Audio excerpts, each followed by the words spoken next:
Hello guys, welcome to Alex Robotics. In this video I'll show you how to create this awesome stamp kit. We'll model all of these parts, then we'll print them and put them together. So buckle up and let's get started. Today we're going to create a knot for our boat. We create a sketch. Now we need circle with a heat. 12 and the polygon.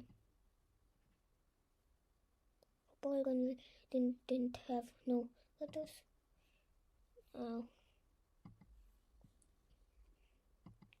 13.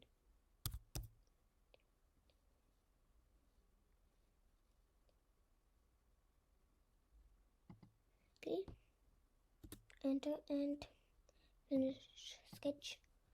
Extrude with spot on 9. Enter thread. Okay, everything's good. Modeled thread. Enter. Our knot is ready, and so we can sit more closely. This will do the printed, and so bye guys, see you next time.